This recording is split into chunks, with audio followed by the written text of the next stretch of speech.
don't know why.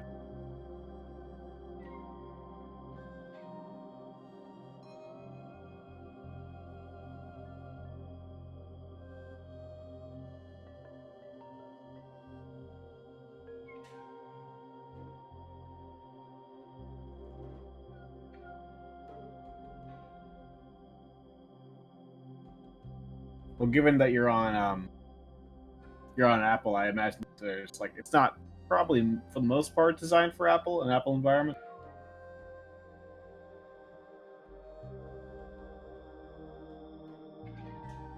Yeah, I mean, given that like I'd say most streamers are probably running on PCs because that's where most of the games are.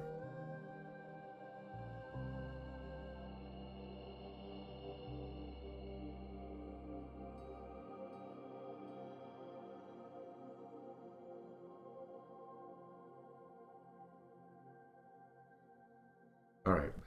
So if you take a look at my stream real quick, you'll see I'm just kind of adding I call them my black and tans. So I decided not to ink it. I just made all the pencils black, just to see if I could get away with that. Looks great. I like it a lot. Yeah, it's fun adding the ink stuff.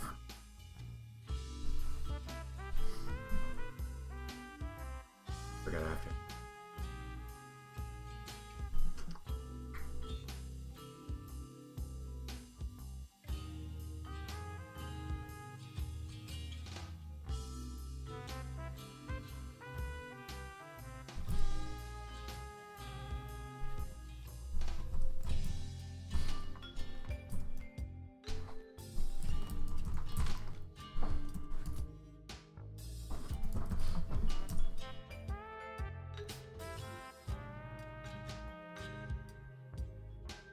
So then where are you going to go from there as far as your process goes?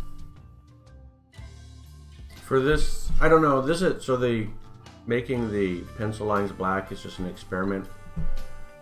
Because I do love inking. But then I was all like, yeah, maybe I could save a lot of time and not ink. And maybe, in my mind, I'm hoping maybe the art looks better if I don't ink it or something. So, I don't know. Just an experiment to see. And then I'll just let it gel for a while. I'll probably do a couple other images trying the same technique and then kind of revisit and see if I think it's better or not. Sure. I don't know. I'm right down the middle. I mean, I like it, but I like the inked versions as well. So I don't know. Just experimenting, Sure. Yeah. I mean, there's no real need to choose on all. You don't have to be like, okay, from now on, this is how I do it. Both. Yeah, I could do both, obviously, but kind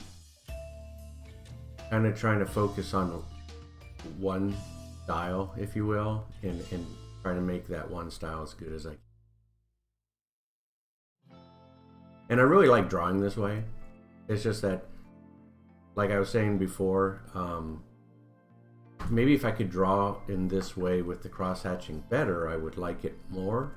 But part of me looks at it, it's like, well, it's kind of a big cluster. But I think that's just because I'm not good at it yet.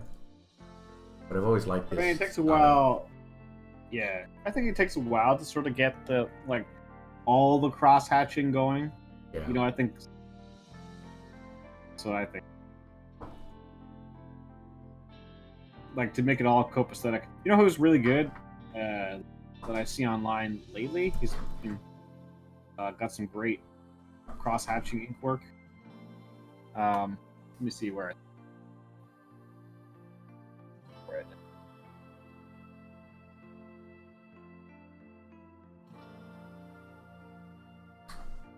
Well, we've talked about him before on the stream.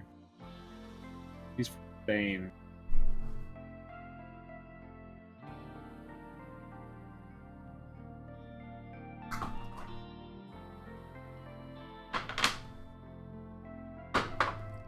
If you said his name, I've missed it. Nope, Gabriel Rodriguez. So I'll just post the link to this. Pretty impressive crosshatch.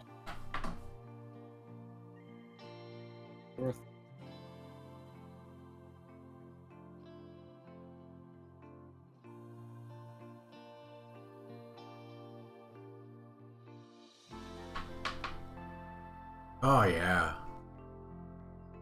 right? yeah, that's fantastic. Yeah, he's really, really good. And he's able to coordinate all the cross hatching together. Like, not everyone can do that. Some people sort of throw it down the line. But if you want to coordinate it, make it like all blend together real nice in terms of values and stuff, Mm-hmm. he's a Yeah, see, I'd like to get to this level. It reminds me a lot of the Mark Nelson work too, so I'm gonna follow. yeah, he's a choice. I have to pay more attention to Twitter. I don't use Twitter. Signed up, I have an account. I'm sure he's on Twitter too. Yeah. I mean, sorry, I'm sure he's on Instagram too. Yeah. There's his there. He probably just both. Oh, he kind of has this real light ink washed version on Instagram too. Oh yeah. It's toned a little bit. I see what he did. He just did some Photoshop screening. It still looks cool. Oh yeah, what a great artist. I don't think you and I have talked about this guy. I think you might have someone else. Yeah. I don't This think it was you and I. This looks I think I great. Yeah, he's good. So yeah, I think it's just sort of a victory for me. Hey Zod, how you doing? I haven't seen you forever. So it's a victory for me to just pick a direction, because like we were talking about before, or at least we've mentioned in group talks, you see one good artist and you're like, oh, I want to draw like that, and then you see another good artist, like, oh, I want to draw like that, and you just get stuck in a vicious circle. And then I finally got to the point, it's like, you know what, it's the cross-hatching style. That's what I've always liked a little bit more than everything else, and how I want to draw. That's the way I'm going to go with it. In the end, you got to go with what your hand is most inclined to do. Yeah.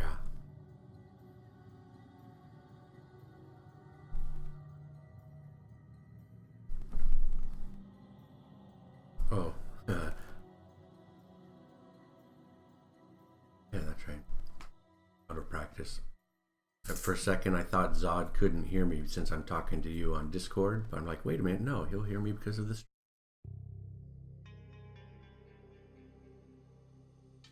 Yeah.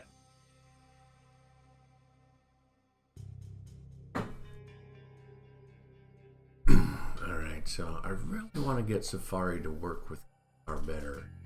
And the problem is, it's not letting me embed the login. It won't open the chat window. And we'll open in a second. Those pop-ups are being blocked, but I'm not blocking pop-up.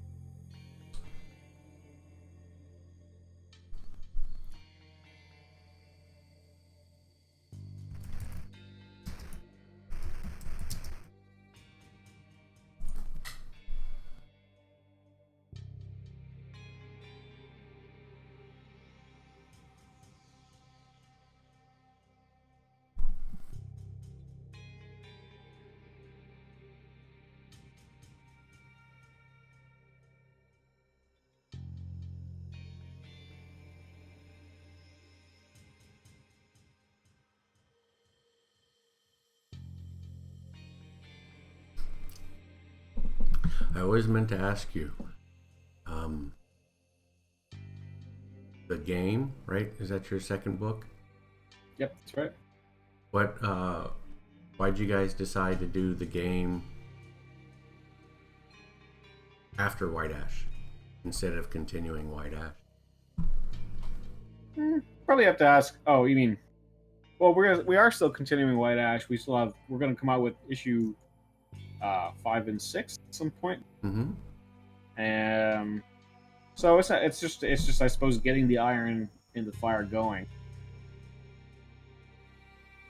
is the main reason, and then like sort of people can have, because that was the first 4 issues of White Ash. That was sort of the conclusion of the first Hey, arc. fellas. Hey, this guy, how you Hey doing? guy, how you doing? Is it room for one more? Absolutely. Yeah, I think so. How you been, this guy? What you up to? I guess I'm halfway into my stream. About to wrap up a part of my page, but mm,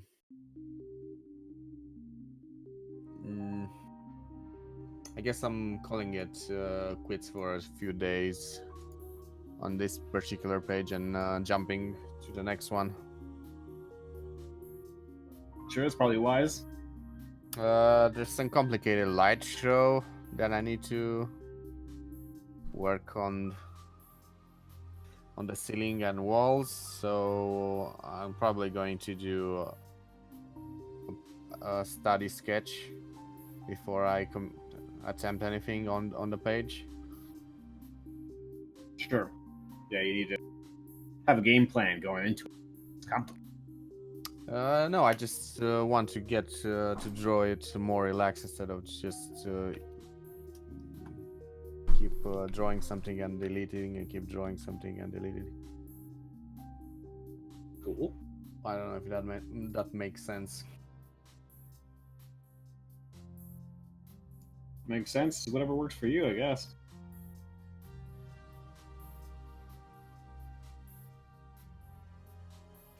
I should get that Khadgar. So you were Going. streaming during the weekend, right? So? Yeah, I've been streaming the whole weekend, but I think it was a mistake because yesterday my wrist, I had some pain in my wrist. Yeah. But after 2 hours of not drawing, it was alright. How about you, man? How was your weekend? Busy. Was working on some graphic design stuff. Yeah, and you, Rob? Busy doing non-art stuff. But that's why I'm here now. Monday, Tuesdays, Thursdays, Fridays. That's kind of my set schedule going.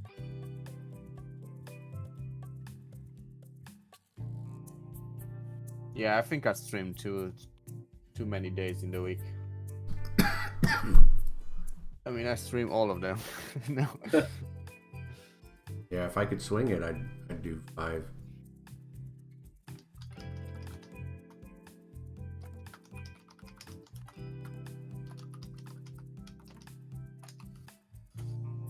I found an awesome colorist. Oh, yeah? Yeah, I think it's someone I want to work with on my project. Mm-hmm. He's Ukrainian. I could drop a link to his Behance if you want to. Yeah, go for it.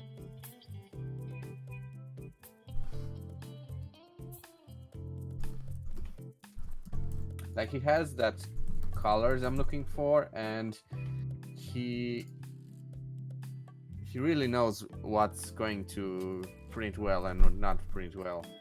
Like, I can tell. Like, he has that, either he has that experience or he mimicked someone. Gotta get it there. Although, like, he only has 2 projects up. In one of them, yeah, the atmosphere is a bit lacking, but hey.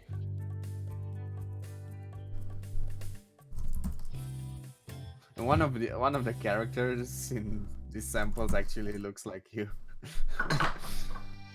A little bit. But the less buff version of you. Like Rob or me? You, Connor. Okay. Yep, Yeah. can hear you. I can see you, Rob. You can see your text. Yeah, colors on this sort of the birds of paradise one look great. I like those pink clouds.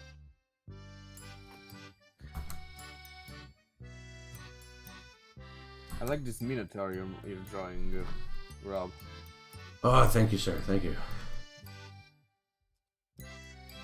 Yeah, I was talking to Connor. This is kind of an experiment to not ink it, but do the pencil lines and darken it and color the pencil lines. The guy with the long hair. This guy. Yeah. Yeah, he's funny looking. The ponytails. Always a dead giveaway. Yeah. I don't think it matches the personality because you're always jolly and you don't fall for I don't know. Sure. for Yeah. Emotional. Am I jolly? I didn't realize. Yeah, you're always jolly. I would buy into that. You are a jolly person. Okay. I sometimes feel like I get negative on it. Yeah, but you get negative in a jolly way. Oh, Yeah. okay. Yeah. That's that black humor, right? Mm-hmm. It's F and Connor Hughes. That's right, Schmutz. How you doing today? Hey, Schmutz. Schmutz.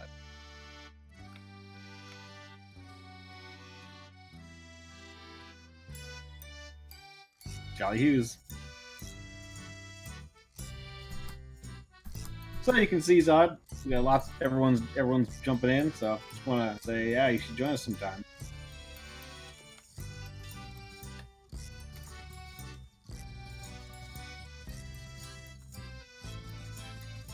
Well, I was not going to jump on a group stream today, but since I've saw the opportunity popping in, Yeah, you may as well avail of it. yep. Schmutz a fair few. Fair few. I mean, I'm not gonna. I mean, you know, more than I have, certainly.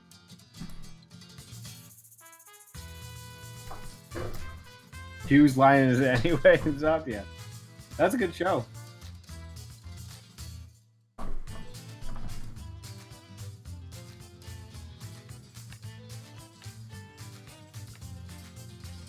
Fabio beat me to streaming.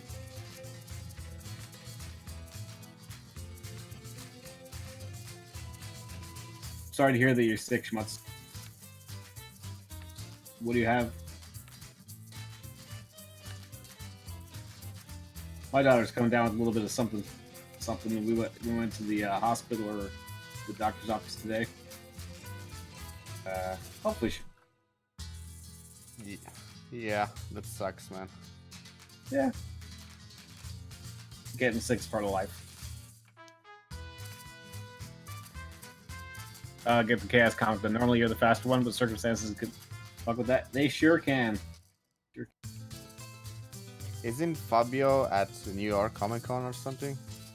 Or when is it? When is the New York one? Yep, it's this week. I'm gonna be in there Thursday. Nice. Yeah, I'm also going to be going into New York City Wednesday. So for those that may be looking for the stream on that day, I won't be able to come in.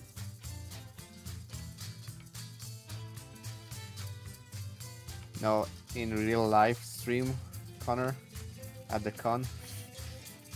I mean, if the Wi-Fi is good, I just don't think that's going to be the case, right? I'm joking. You'll probably be too busy anyway, too, and it's the last thing you will want to do. I mean, Live. I don't have any problem with trying it. I mean, I'll be sitting down at the booth. Oh.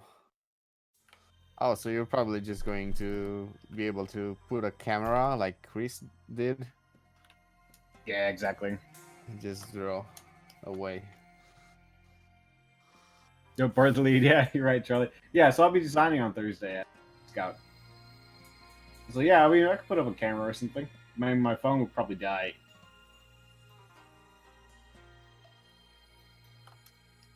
Signing at Scout booth. Right. I wonder if Ralph is coming. Fabio's Ralph. Yeah, Ralph. Yeah. I've seen a post with him at the like telling people he's at the airport going to a con. So I should check out. You should check out if he's actually coming to New York. Yeah, I should. I'm gonna try and meet up with Fabio maybe Wednesday, and then certainly Thursday.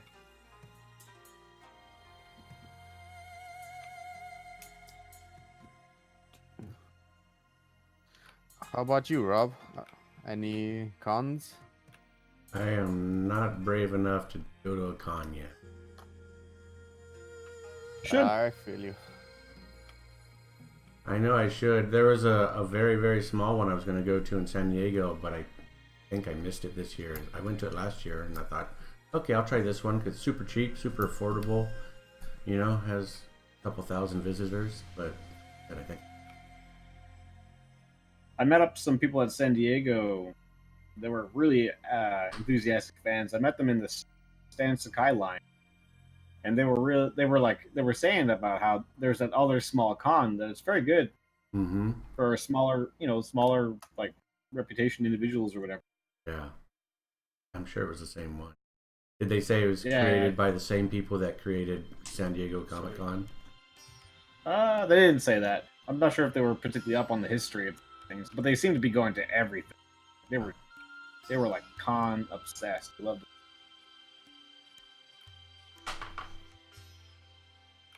Yeah. I mean, I certainly cannot afford a table at a con right now anyway, but when the time comes, hopefully I'll be able to do the con circuit.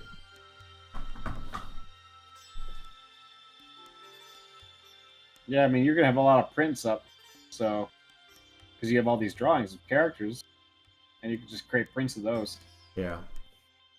sell them for like 10 a pop or something, 20 a pop, depending on the size. Be good. Yeah, I'm hoping people will be interested. I've had a couple of folks ask about making prints available. There actually be people who would want to buy them. There would be. Yeah, let's hope, Schmutz. Let's hope. Also, since you're already drawing like D&D monsters and such, I don't know about this, but I heard there's a big market for monster trade cards or item trade cards. Well, that's good to hear because that was actually my plan. That this, all of these D&D monsters were going to be a game supplement, so that when the Dungeon Master's playing, and say he's got, hey, yeah, you see a Minotaur, so he whips out a card that has this Minotaur drawing, and from there, that was always my. I mean, do you know the dungeon guys from Australia and New Zealand? I think it's Gnobreen. I forgot the other two. The Dungeon guys on YouTube, I think I've watched their stuff. They're also on Twitch, all of them, all three of them. Oh, okay. And they are making a lot of like they're making sketchbooks with D&D stuff they do, but primarily they do monsters and item cards, and one of them, their primary stuff is drawing maps for D&D dungeons and stuff. Yeah, that sounds cool. That's what Bodhi does. Yeah, Bodhi is actually in that group, the dungeon guys. They also have like an Instagram, the journey. It's like Inktober, but I think it's for July. And it's every July they, because this is what they do every day. So every July they encourage their fans to start a quest story, something like that. I'm jealous of Bodhi because he's got a very clear plan of what he wants to do, and that guy can crank out content real quick. And I really love his style. Yeah. I mean, it's totally his. He's fast. I think Bodhi's from Australia.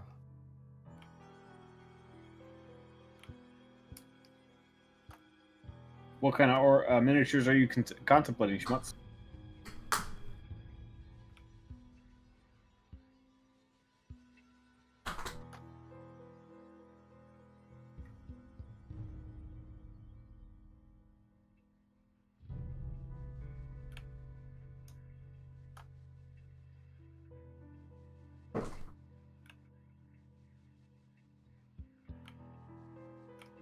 I think I must have been working on this page for 7 days now. That is a quite a number of days. Yeah, Jeez. I'm not really proud.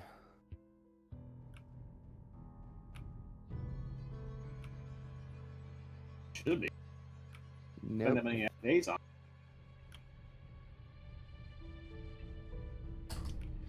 I thought I was going to be done with it like in 4 days, tops.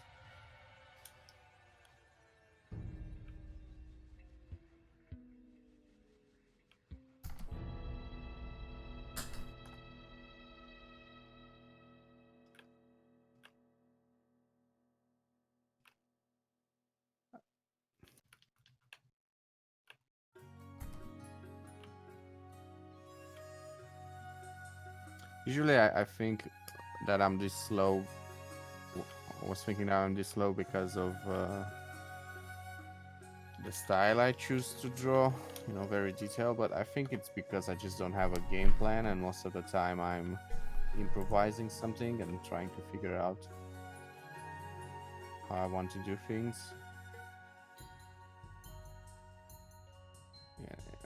Yeah, I mean, if you take a look at someone like I was just showing Rob, Gabriel Rodriguez on Twitch, and his style is, you know, obviously very time. I didn't know I think he's faster though. Probably. I didn't know he was actually on Twitch. Do you know his handler?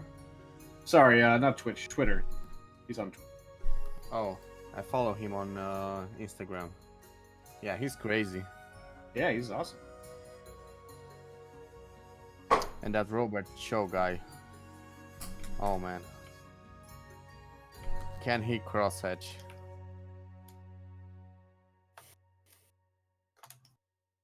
Who's the guy you just mentioned?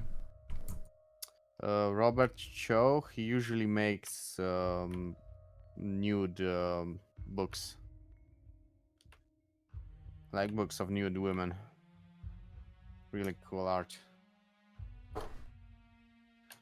But now and then, you also see, like, I don't follow his career, so I don't know much. But from what I see on Instagram, he sometimes is commissioned to do covers. Mm-hmm.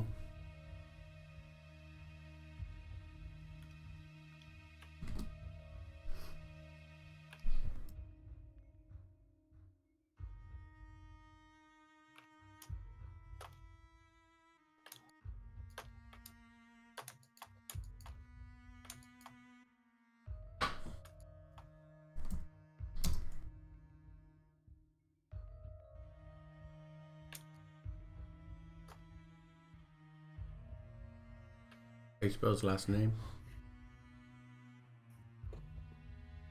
I think it's CHO.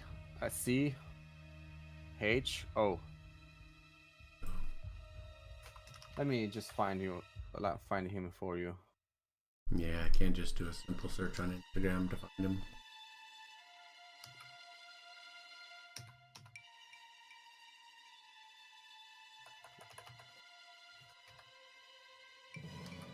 Hey, can you guys hear the music on my channel, and is it too loud? Seems pretty loud to me. Let me check first. I just have you on Discord, so I'm not listening to music. Yeah. No, it's all right. The music is all right. That's what I thought too, Zod. I thought he was talking about Frank Cho. Are you talking about Frank Cho? Yeah. Frank Cho. Oh, okay. Okay. Yeah, Yeah. I follow Frank. Yeah, I'm sure he knows Frank. Yeah, I follow him. Okay. He's like, Sorry, yeah, I follow I'm him. bad with names. I'll be right back. Really bad with names. And there's also a guy who copies Frank Cho's style, who's making a comic book. But I definitely don't know his name because he has an acronym like I do. Mm-hmm. Okay.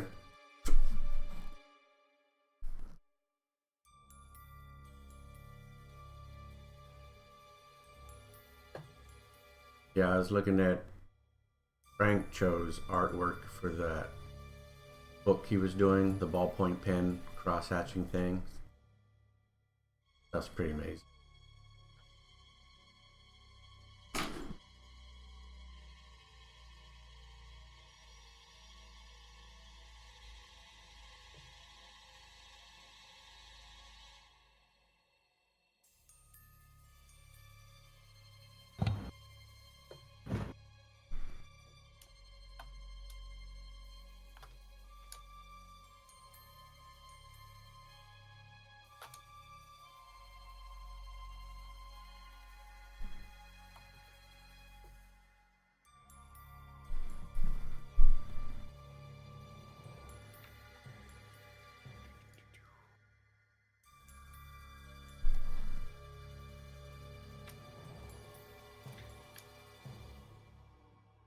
I might have gone overboard with the cross hatching.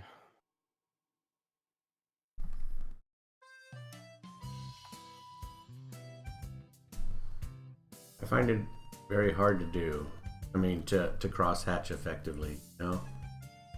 I can never decide if I've done too much or done too little. I mean, once in a while I'll get something and I'm like, oh, that's just right. Why can't I just do that all the time? Most of the time I'm like struggling with it. Yeah, that's exactly how I find it. Like you have to find a balance on how much you want to cross hatch and how much you just leave it be.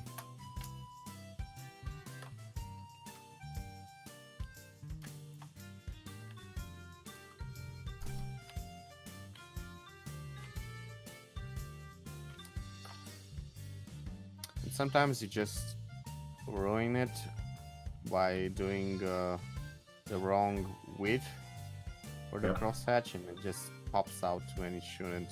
Mm-hmm. Hey, Andre. Hello, Andre. Hey, Andre. How you doing?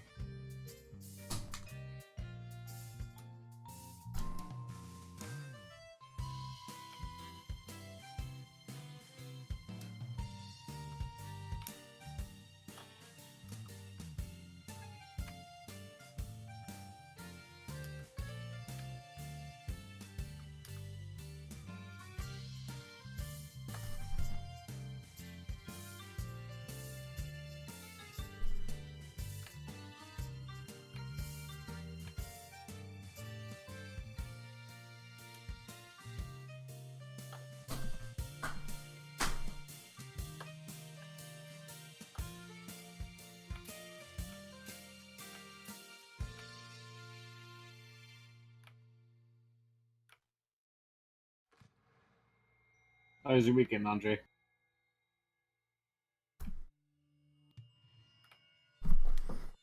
Yeah, speaking of comic books, I haven't read one in such a long time. Yeah. What was the last one you read? Like I've been reading some silly webtoons. Yeah, I mean, Yeah, drawing comics doesn't leave much time for reading too often. Yeah, that's true.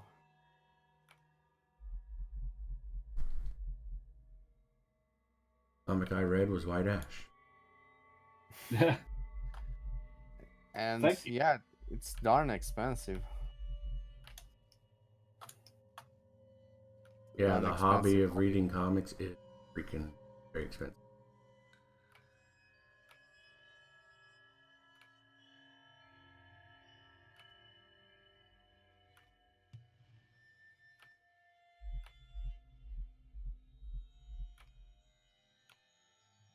In a way, that's why even Walter Osley said, like, the European model of just releasing graphic novels, like 2 to 3 a year,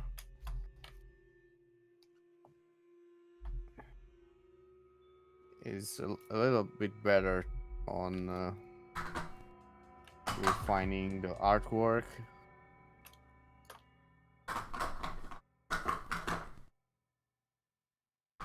Yeah, no, Charlie isn't a fan of the anthology model. But although I do feel like people like all the I've been reading a lot of reviews even on Marvel. Like I feel people are going now on quantity versus quality, and I don't mean the artwork. I usually mean the stories. I mean the stories. Being such an expensive hobby, they could at least get the quality a little bit higher, like their top current issues.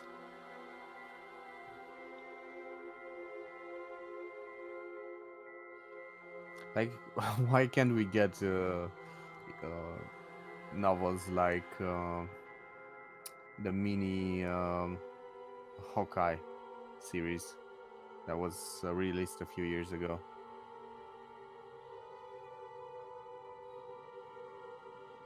Yeah, I mean, I guess it's tough for writers to sort of do that. I don't know.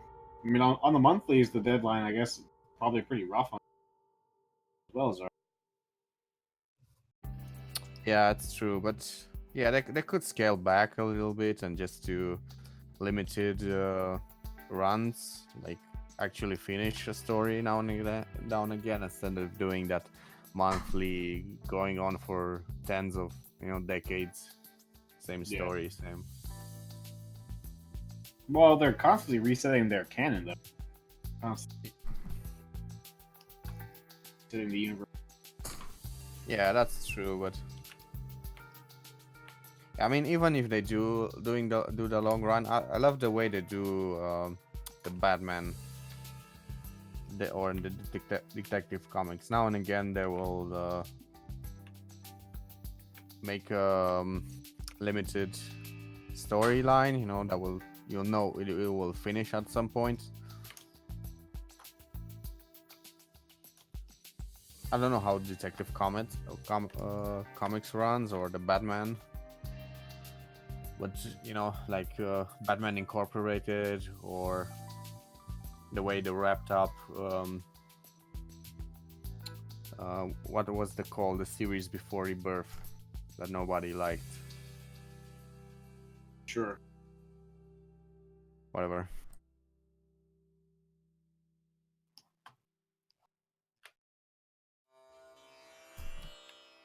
Yeah, I mean, they could certainly move to, even if they went from a 12-month model to, you could go to an 8-month model or 6-month model. I mean, like, there's different options other than just monthly versus, say, graphic novel they want to do. I mean, I don't mind. I mean, I think I like graphic novels. I also like, I understand why they might have consistent output of things. Yeah, Well, I think for a single creative team, Domo said like they do. I mean, no, not Domo. Someone said like they do 6 months and then another team takes over. Anyway. Sure. Yeah. But for single teams that do 1 year, and then they could just do it for 10 issues and then have 2 issues with guest writers and do a side story or something like that if they want to do 12 numbers. If not, just keep it like 10. Like, I think so you're saying, like, that's the image model, right? 10 issues per year, and if the series sells, they'll do another one. Yeah, I think for Image it depends on the creators, how they want to put it. Yeah, I think that's what Carl said about the way they do their series on Image. Like they do 10 issues and then take a break. Mm-hmm.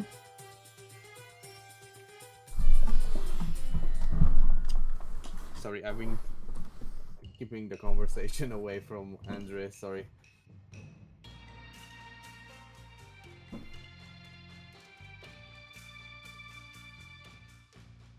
Yeah, I don't think image books come out as like reliably as that, right, Schmutz?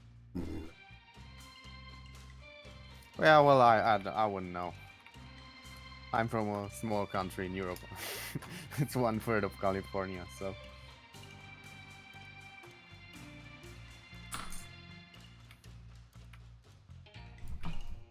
Excuses. I expect you to know the exact monthly schedule of every single big major comic publisher. Yeah. Speaking of Mick, where is Mick? Is he streaming? I don't know, man.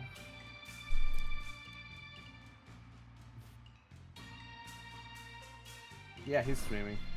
He's Yeah. streaming all right.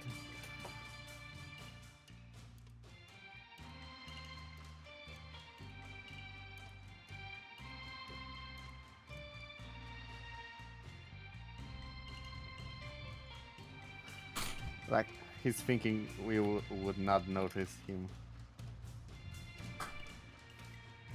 Seriously.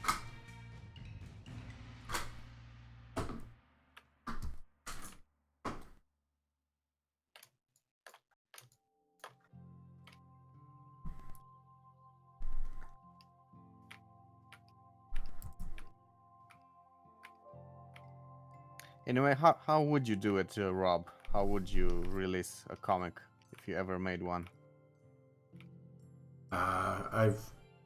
There's no way I could do it. I would have to do quarterly, honestly, for something reasonably sized. It's Mick. You have to turn Hey, Mick. your voice louder. Mick. How are you guys doing today? Now it's perfect. Yeah, we're Pretty doing good. How about yourself? Pretty good, pretty good. So, what were you saying, Rob? I think the best I could do as an individual is maybe a quarterly book. Quarterly book. Yeah. Yeah. I can't imagine being able to produce a book any faster than that. And even that would be, pushing it. For me, anyway. Would that be 22 pages for you, Rob? Something smallish, yep. Yeah. Well, I like the idea of like the one book a year. I was kind of talking to this guy about it the other day. Like that European schedule. I feel like they put out a book once a year, and like that's about perfect. I really like the idea of that. Yeah, we're exactly. That's how this conversation actually started. Like I was saying, like I think comics is such an expensive hobby nowadays, and I feel like there's a ton of crap coming out of even the majors, even independents, just a quantity over quality. While in Europe, they kind of like, even if it's detrimental to the artist to just go with one book a year, they really, really polish, that book. And I even had this conversation with Walter. I think the problem is not with the writers and artists. I think the problem is with editors and them not doing their jobs and having this high pressure deadline on top of their heads and just noticing, mistakes. Like every artist makes now and then a mistake. Like he doesn't notice, but that's the job of the editor. I don't know what you're talking about. Mistakes? I've never made a mistake in my life. Yeah, wait. Where are you going with this? Hunter, did you make a mistake that I don't know about? I mean, I'm sure I've made many mistakes. But Yeah. No. Even if you have made a mistake, you don't admit to it. That's the key. if you don't know I've made it, then I Yeah. guess I haven't made it. Then Was it a mistake after all? I hear the don't guilt think in of your them as voice. mistakes. Yeah. I like to think of them as happy accidents. Uh-huh. The guilt in your Yeah. voice says you've made a mistake. I'm just curious what The it guilt was. in my The guilt in my voice is ever present. Yeah, that's true. That's true. The jolly guilt. Yeah. Anyways, that's my 2 cents. I think instead of just putting out a lot of comics just to have a lot of comics out there, they could just do more often limited series, with finished arc stories. So let's say 12 issues, 15 issues, 16 issues, whatever one they want to do. That's one of the things I liked best about the BPRD series. Early, like right when it started, it was every 4 issues is a story, and like there's a narrative between the minis, but the minis all stood relatively on their own. Yeah, exactly. So even if they come one after another, it's nice to finish the story now and again. I mean, that's what I like about all the Batman many mini series that are not in the DC universe. Like some of them can be really, really good. I mean, most of them are really, really, really good because they just focus on one story arc and they all like they have time to finish it, and it doesn't just go on for decades and decades. Yeah, well, that's like kind of the same thing that helped me get over my burning desire to work for DC. Was that even if I got that, ongoing series that I always wanted and could tell whatever grand epic I wanted, then like as soon as I'm gone, the next guy comes in and like shits all over it. Or like I was thinking about Sean Gordon Murphy's doing like his White Knight universe Batman.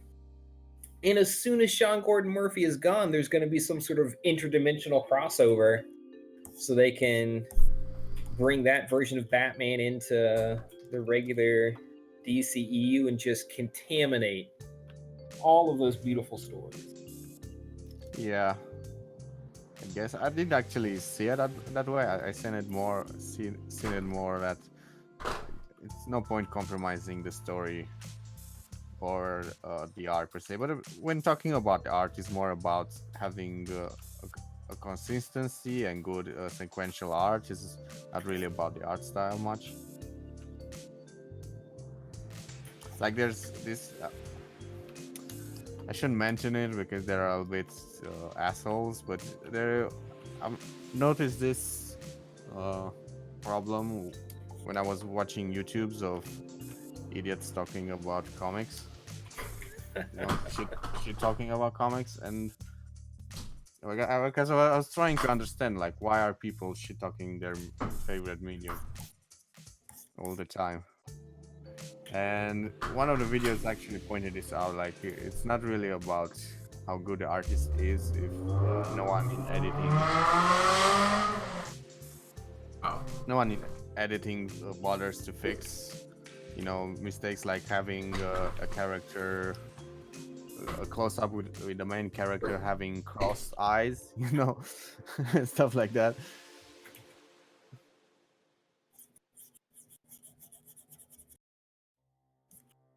Idiots talking about stream titles. Yeah.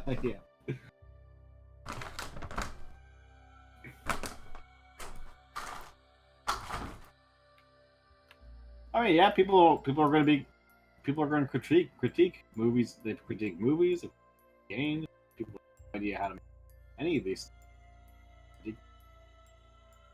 And obviously, they wouldn't bother. They wouldn't bother like making videos or spending a lot of time doing it if they didn't care about it. Yeah, but when it comes to movie critique, you don't hear about theater. I mean, movie gate or something like that. Well, there was Gamergate was the first thing. Yeah, Gamergate was the first thing. Yeah, Gamergate's kind of what kicked off the gate. Pop culture wars, infighting. I don't know what you'd call it, but yeah, whatever the shit show that you call like the modern problem that these industries have. Yeah. the discussion about toxic fandom. I just saw a thing about some wrestler guy who I don't actually know anything about had like a spiel about toxic fandom that was actually really good. I don't even know how to find it. Yeah. Where did I see it? If I find it, I'll put up a link or something. But it was really cool and like very insightful. Yeah.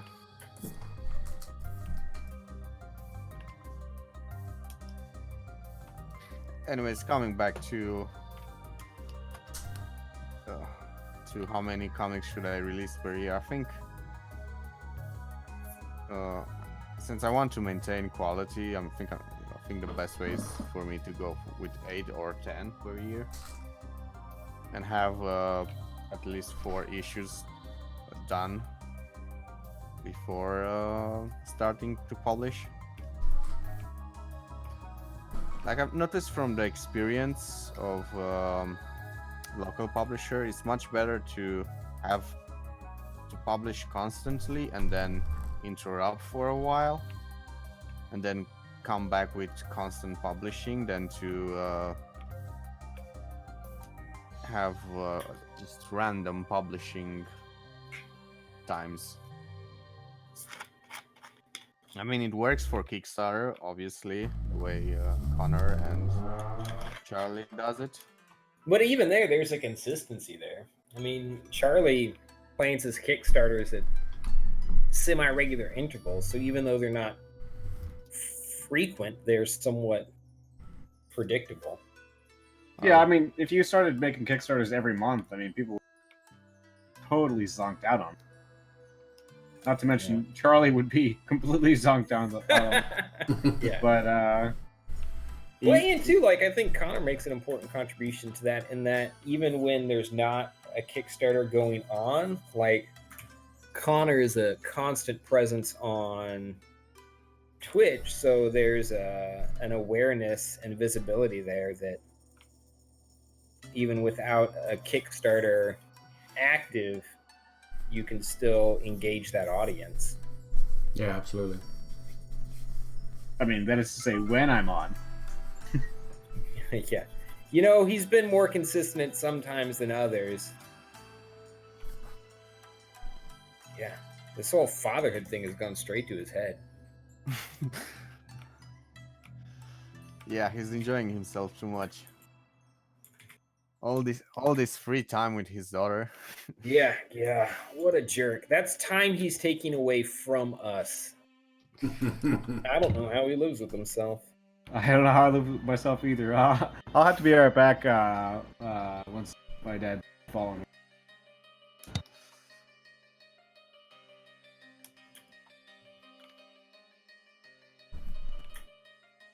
Obviously, for those who do not know, we are joking. I'm not. I'm legitimately angry.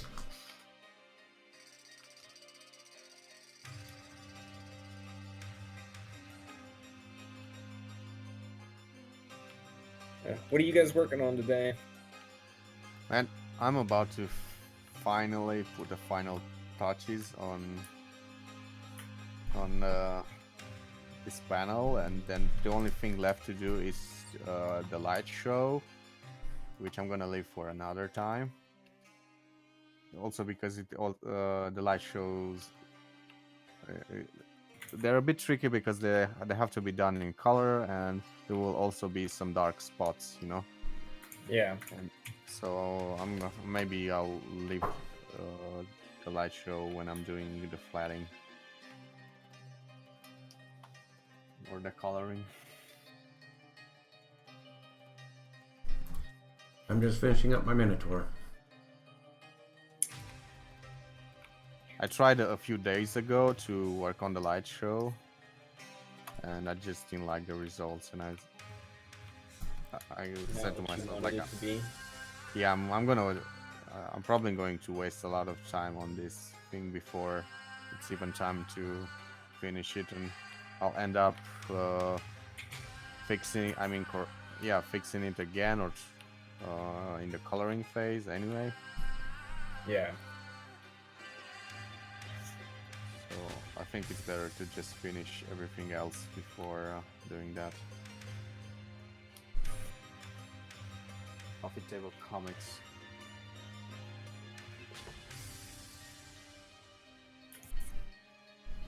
I really like the rendering you've got in there, Rob. That looks amazing. Thank you, I sir. follow this guy, Andre. Thank you, He's thank cool. you. Mick, that means a lot to me when you guys, all of you guys, like the direction I'm going. Appreciate the. Yeah. I would like you to try being less good than I am. Can you do that for me? Okay, I will do that just for you. I think You could I'm. just turn that I think into, I'm like, less big good. figure, that'd be great. Yeah. I think I'm less good at a lot of things than you. I don't know about that. I mean, this Minotaur looks so awesome. Yeah, right? And when you were talking about not knowing how to do cross-hatching, but you just nailed it Yeah. on that armor. Ah, thanks, guys. Just order of advice if doing parallel, I mean, not parallel, but if you're doing cross-hatching that it's at a 90 degrees angle, sometimes it doesn't look good. No, and I try to avoid that. I know there's a couple places where they're perpendicular, but most of the time I try to avoid that because No, it actually looks good on large surfaces, but when you're doing small details, I notice for at least for in my cross hatching it doesn't work. Yeah. But when I'm doing like a huge area, yeah, then it might work. I know it just gives me that vibe of you're rendering a fishnet, you know. Yeah, I think it's okay as used as a texture, but I'm not. It's just not my favorite. And other artists can get away with it because they're better at it. But I'm not a big fan of the perpendicular angles. So I would always, and I want to get much better at contour hatching as opposed to just straight up cross hatching. So that's even. I think you already tougher. nailed it. Well, thank you. Thank you. Andre, unfortunately, I use an Intuos, and it's a nightmare to cross-hatch with a tablet with no screen. I'm using Intuos 3. Yeah, and that's why you already also have this dread of cross-hatching. Yeah, it is tougher. It's definitely tougher.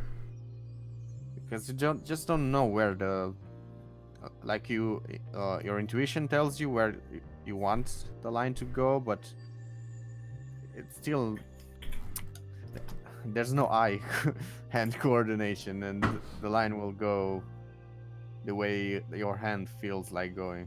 Yeah. We may have talked about this, but do you have your Intuos mapped to the correct size? Now, what I mean by that is I've got a 27-inch monitor. My Intuos live area is something like 6x9. So I'm actually drawing in a 6x9 window on my 22-inch monitor. Yes. Yeah. Yes, it's a Okay. must. Yep. Okay, so you get it. Yeah, it's a must. Otherwise, like I've noticed on the first day that this is going to be a problem when I was drawing and I wanted to make a circle, Yeah. and I kept making ovals. Yeah, because for me it was multiplying my mistakes by a factor of 3, right? And it was like, oh my gosh, way too hard. So Yeah. that's the secret. Map your drawing pad to the correct size on your monitor screen, and then everything will be much easier. Yeah, I get it. Yeah, Andre, I wish I could afford a Cintiq, or I might get one of those XP pen things. Let me tell you, the UG, significantly cheaper than a Cintiq, just as awesome. I mean, it doesn't have the hotkeys on the side like the Cintiq does, but I mean, I've had no regrets. I love this thing. Well, And It's it gonna really was- help you, Rob, with cross hatching. Having the screen on there, it's like it's gonna be like what you're working with right now is very difficult to do. You know, on Yeah. the on your Intuos or whatever it is. Yeah. yeah. Now, do you guys get lag? Because like I don't see any lag because it's sort of maybe one of the benefits, maybe one of the only benefits of using a tablet that's not a screen is that you don't realize there's some lag. But do you guys just get used to it and you don't even see it anymore? Or I mean, how do you deal with that? And the lag is like, microseconds, but every time I've experimented, it kind of stands out. I don't have any lag myself, really, most of the time, unless I'm using a very high resolution brush. Mm-hmm. Are you drawing at 300 or 600 DPI? 6. Yeah, okay, that's good. Hey, I'm getting rated, guys, by my favorite streamer. who's that? Fantastic. What? I'm not rating you. It's storyteller Mars who does live audiobook Oh, that's every. I cannot type in chat, voice chat at the same time. So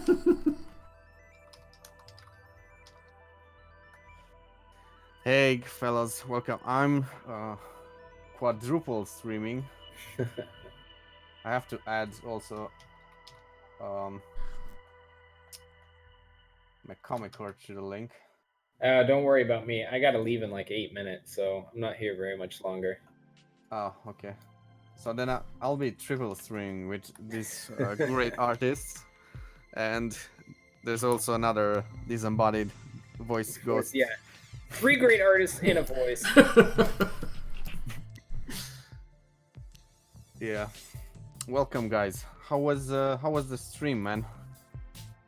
And in case you don't know Storyteller Mars, I'm gonna shout him out. Yeah, He's put a link up, yep. wonderful streamer, all about reading old public domain books and doing audiobooks. Does he record his readings? Yes, Mars edits every single live stream and then puts it up on YouTube. Wow, that is Unfortunately, impressive. his YouTube has not gained traction yet, so we. I should start doing his illustration to help with that. Illustrated novels. I think that'd be pretty cool. I bet that could get some views. 500 videos now already. Wow. And he also Storyteller Mars, you're also doing those voices for each character, which is awesome. Like it's a proper audiobook experience, and it's all live. All right, I'm following him and check out his stuff. Thank you for the recommendation. Anyway, I'm sorry I kept dragging you for almost 6 months now with that illustration, but I think I finally found the perfect fit for what you actually need and your streaming personality. So I'll be sending you some sketches next week. And I think it's going to be an illustration you'll be able to reuse and cut every way you want and need for thumbnails and stuff.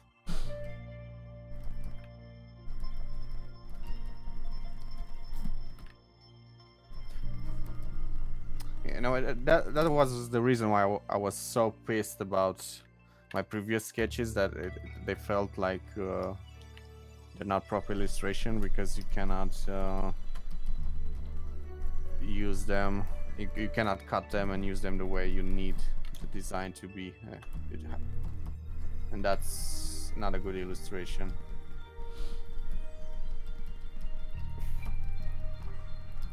Thank you. I think I should zoom out so you guys can see it all. I'll be posting it pretty soon on social media. So be sure to follow. I could also show you some other pages, but they're all going to be changed, so I don't see the point, except the first page. The first page is gonna stay the same.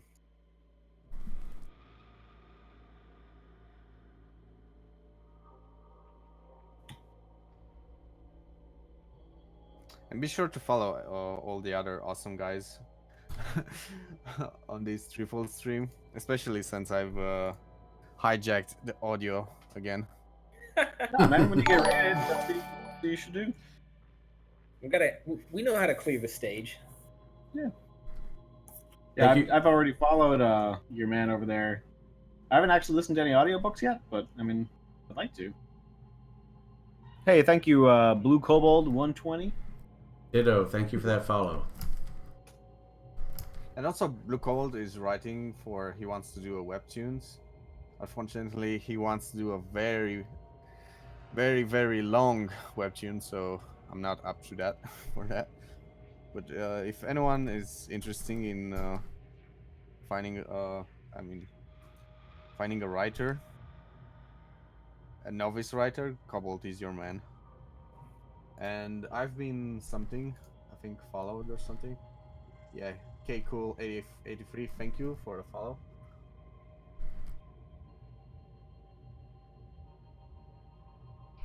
Hey, Samantha, how you doing? I was just streaming this morning. Navi, Does hello, everyone have hello. their timer set for tomorrow? Got to get ready for that Kickstarter going live. I'm always What going time? to What be time is jealous. it going live? I have no idea. She's keeping us all in suspense. Oh, I'm always going to be jealous of you guys who can do Who Kickstarters. can do Kickstarters? Yeah. I mean, I can do it as well, but it's so expensive for me. wait on Kickstarter to approve the campaign.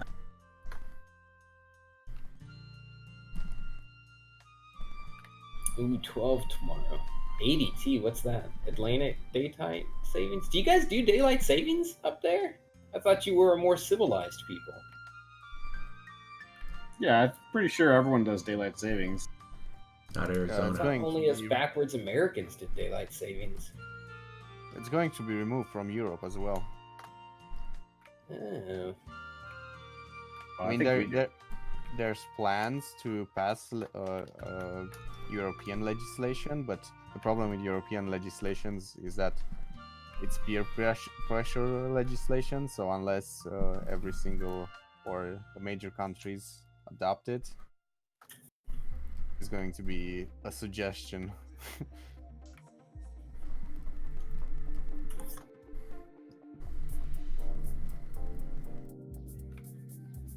In a way, that's why some of us here Europeans want to federalize, and that's why some of us Europeans don't want to federalize. That is both the argument for and against. Yep.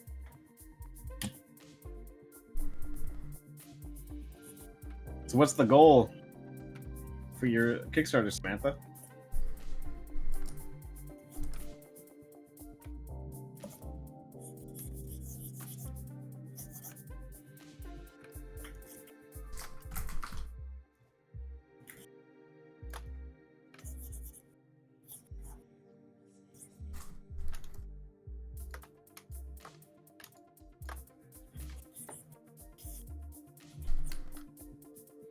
No. Your goal is scary? Hit me with it.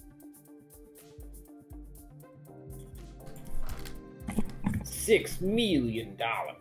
$100 million. Ooh. 8,000 CAD. Wow. Yeah. What'd you ask for last time? 3 or 4? Yeah. Like, it was close to what I asked for, wasn't it? Yeah. Because I also need to budget appropriately this time, and it is a much bigger ask. Or maybe, maybe I just milk my wife for a little bit more. The only thing I don't like about crowdfunding campaigns is the cost of all the extra merchandise. That's all the good stuff. Yeah, that's all the good stuff everybody wants, but it brings up the expensive so much higher.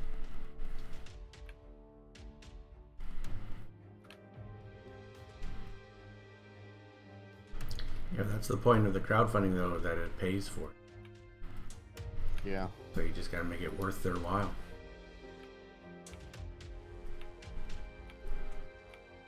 I'm surprised there are not a lot more campaigns that have a reasonable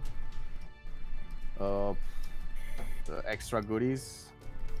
Like handwritten letter or like I've seen the campaigns for movies is usually just you having the ability to Skype the creators for $300 or $500 or something like that. Have tickets, and then when the numbers get high enough, like $5,000 or something like that, you'll have your names in the credits. And when you reach $10,000 or $20,000, then you'll be a co-producer on the credits. Yeah, I mean, with some Kickstarters, you got to watch out for if like they're actually Kickstarters or if they're just actually just sort of backing with a lot of friends and stuff.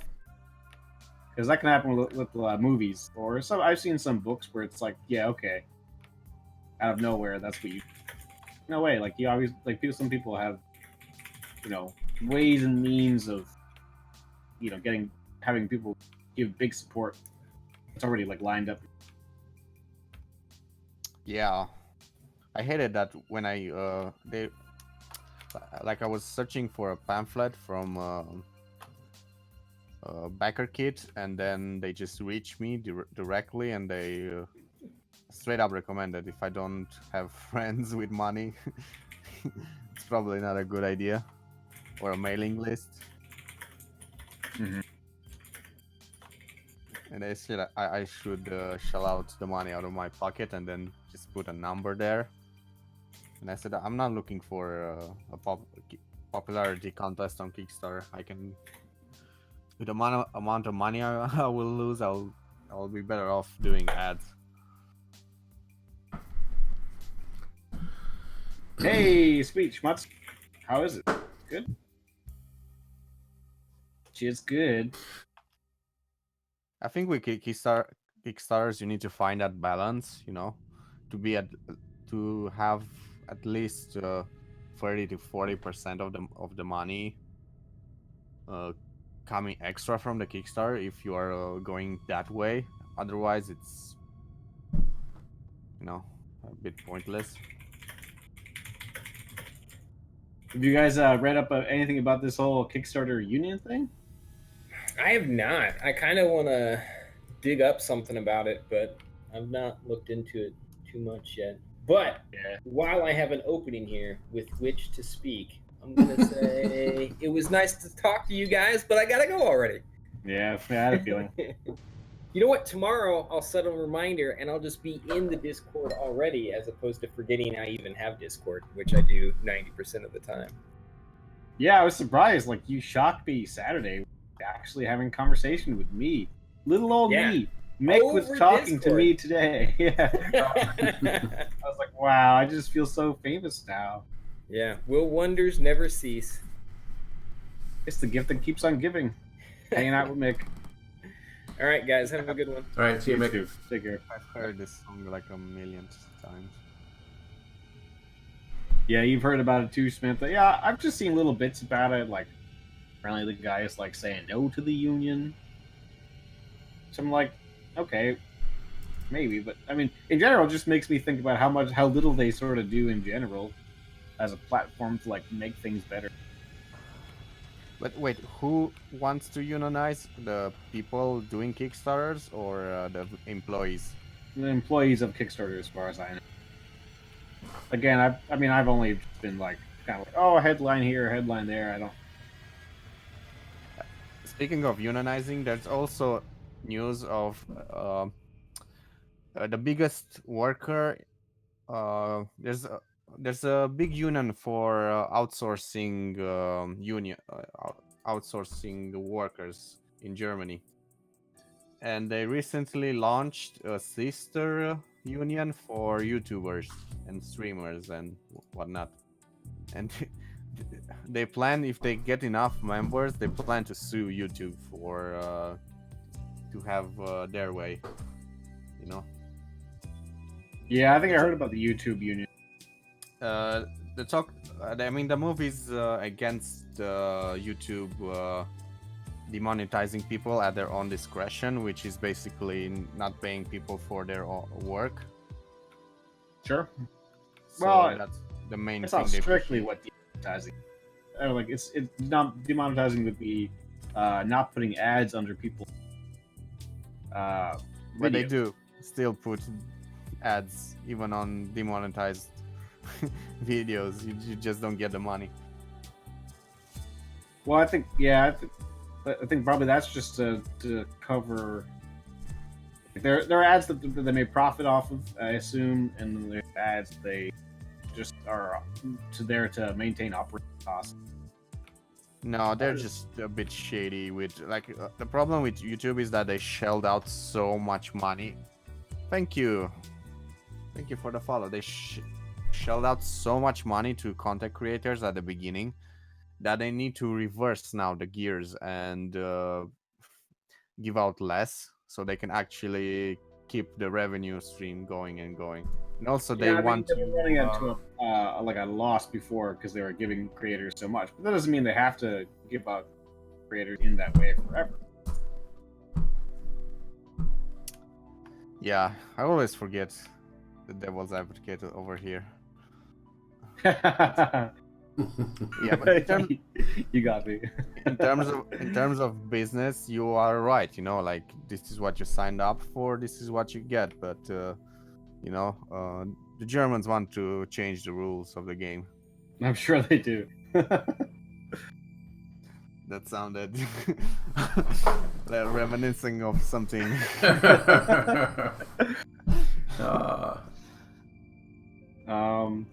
Yeah. I mean, I don't stand on either way. Like, I don't care. Yeah, I feel you, but They could go to a different platform, I guess. You know, in general, it would be good if there were more platforms people could go to, but it wasn't just like YouTube was the. well, yeah, unfortunately, YouTube is the only one for videos. Because for streaming, you have a couple, but for straight up videos, there also was that Meta Cafe and Daily Motion, but I don't think they give out money to creators. I think There they're was Vimeo actually for a while. Vimeo was kind of on the bigger side. Vimeo is still on, but Vimeo has always been about providing professional video services to anyone. Yeah. True Blue Cobalt, but I don't think Facebook gives out money to content creators, and never will. They're actually doing the reverse. They take money from content creators to reach an Yeah. audience. Yeah. Facebook ain't giving anything.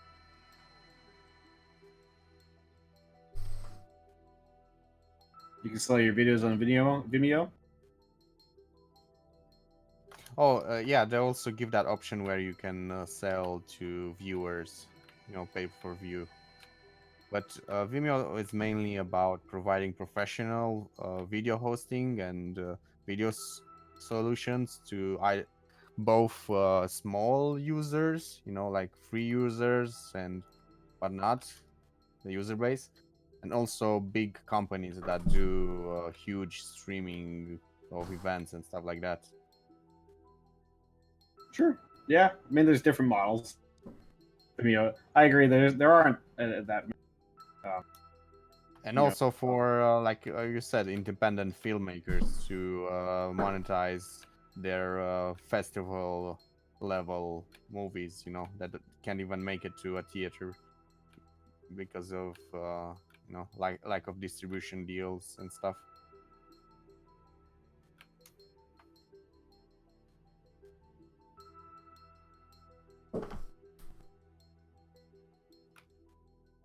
I mean, from day one, it was like that.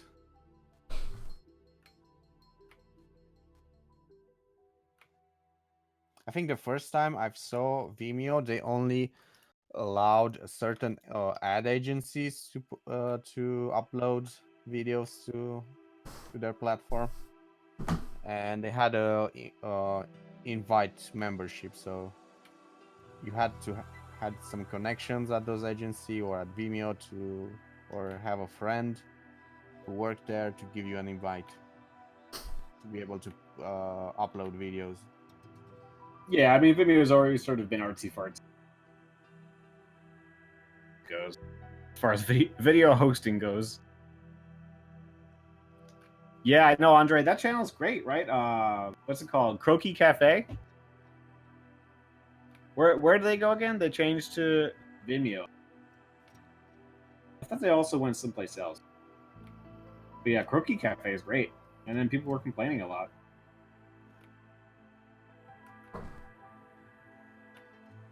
Croaky Cafe. The guy's so particular. That sounds like you were trying to speak French.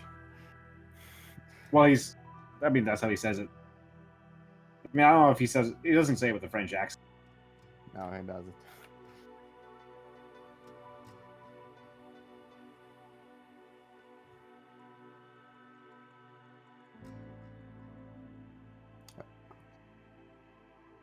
Blue Cobalt says, I think they sometimes do, or at least I know companies pay some people to do Facebook videos. I don't know. Well, two people, like, I think there might be individual, like, deals that people can make, but that's different than, like, the same thing that YouTube does. YouTube as a blanket, like, you could make up your YouTube account, you could start recording cat videos, and you can instantly start making your money on YouTube, I guess.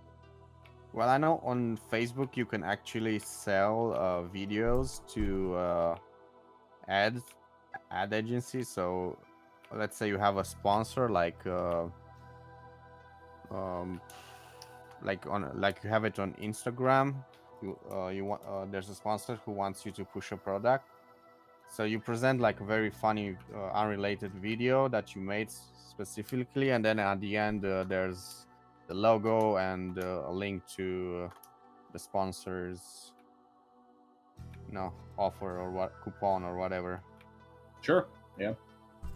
Pretty good, Samantha. Yeah, just trying to get done. I had a busy weekend this weekend. I was doing a lot of graphic design and stuff, which ended up taking up more time than I. Normally, I'm pretty fast at that stuff, but there are sometimes you meet problems that you just can't automate.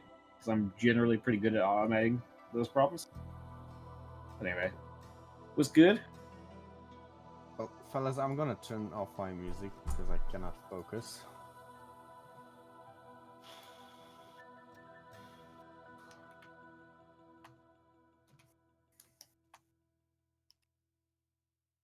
Comics are not cheap to make. It's true.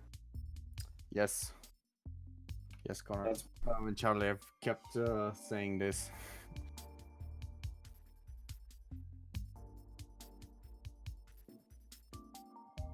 That's why we'll be there, ready to hit the button when your stream goes live.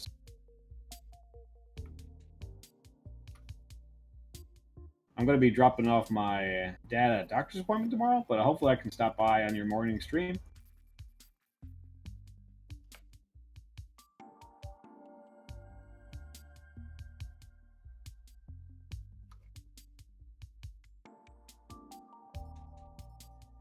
What was...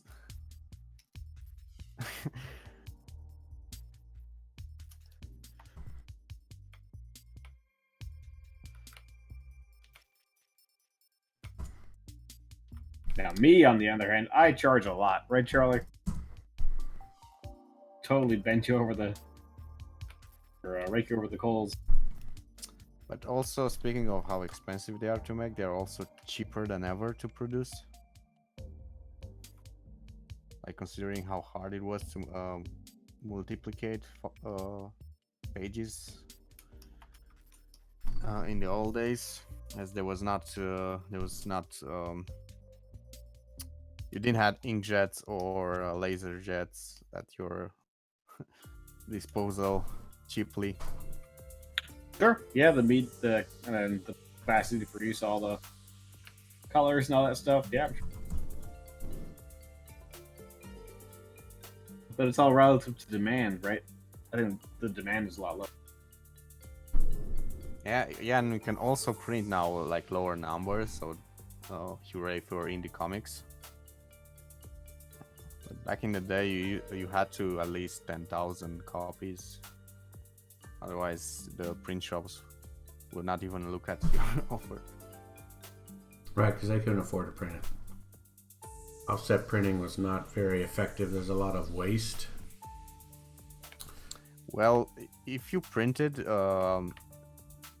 high quality art book level or photo book level of quality, it's no difference on the current offset quality, because now the technology and ink waste and paper waste is also lower, that you can actually print photo quality at just 2,000 copies, which before you couldn't have. It's also cheaper to produce the plates. That's the most important factor. It's way cheaper to produce the plates, and it's also automated. It used to be a very skilled process. Expensive as skilled. And it's going to connect all. Same. Oh, that's it.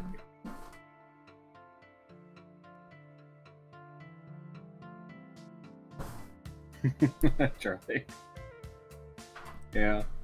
Yeah, I mean, I think I remember looking at Little Nemo and Slumberland, and so they were perfectly capable of producing amazing colors on comic work back then. But I mean, the amount of work that it took to do the colors on those Little Nemo and Slumberland strips, I mean, it was tremendous. Yeah, also, I don't know if cellophane strips were popular there, or if they worked directly on the inks. I mean, in the case of Little Nemo and Slumberland, I think it was lithography. Oh, I see what you mean now. Yeah. Before the offset printing. Yeah, this is back in the day. Yeah. Sure. Yeah, of course. I think they were printing, like you said, in stone. I think it's lithography, which I think is different. I've only done a few lithographies, so I think that's where you sort of mix ink plates. But I'm not sure. No, it's about how many copies you can actually make with one plate. So the stone one, you can actually make newspaper levels of. With a single stone, you can make like hundreds of thousands of copies, which actually makes sense. While with metalworks, you're around the 10,000, and then the plate becomes dull. Oh, okay. It's just stone is more reliable, but it's harder to etch because you use a lot of acids, and it's complicated. Yeah, I mean, even just metal is pretty complicated. I've done some etching on that on metal plates. Yeah, but it's not as hard as on stone. Oh, sure, yeah, I'm not Prepping the stone and fixing the stone when mistakes are made. Yeah, even metal, which you're saying is the easier process, is still difficult. Yeah, I know. I've only done dry point myself, but I know. I think wood graving is the easiest. And now you can just do it on linoleum instead of wood, which makes it even easier because you don't have to deal with the wood grooves. You gotta watch your fingers when you're doing wood. Yeah. Lots of splinters. And I would imagine like cuts. I imagine you could get pretty easily cut on your.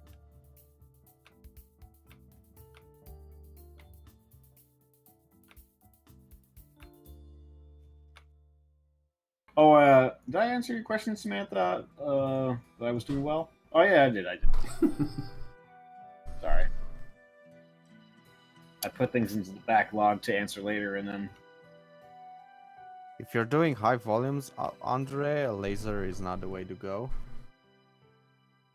I mean, laser is the office king because of the price, but for that ink doesn't stick to paper very well. And if you get ink machines, you'll probably get those industrial level ink machines that at 1200 DPI. You can do a pretty good job.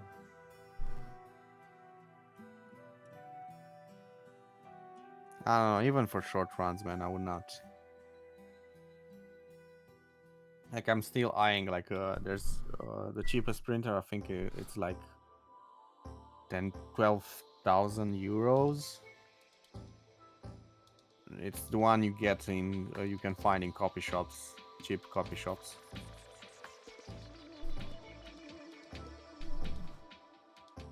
Just to play with the format. Oh, I see.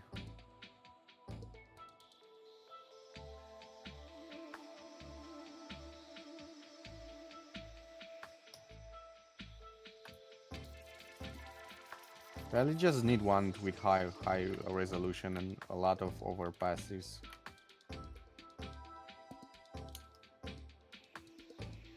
Definitely not printing myself. I don't know, for my publishing business, I'm considering for the future to actually get one of those desktop publishing printers. Some of them, the more expensive types, even come with modules that cut the paper for you, so you can feed it like huge paper sheets, and they cut it and they staple, and it just comes out out of the machine, ready-made.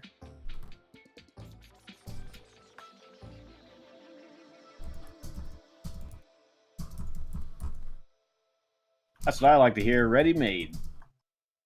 It's actually good for if you're. I'm considering buying that because of how expensive it will be to make limited edition graphic novels. Like if I only doing like 300 or 500 of them, it's much more cheaper to print it myself than to give it to someone else. Instead of, you know, but yeah, when you're doing big numbers like 2,000 copies offset.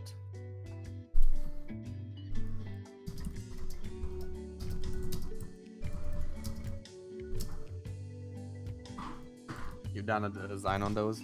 Yeah, they're pretty awesome. They're huge. They can get huge. I mean, depending on how many printing jobs you require you to do at the same time. Like the first one I saw was as big as my entire apartment, and it was like printing non-stop. I think 10 jobs at the same time. So it had on the same line, it had multiple printers.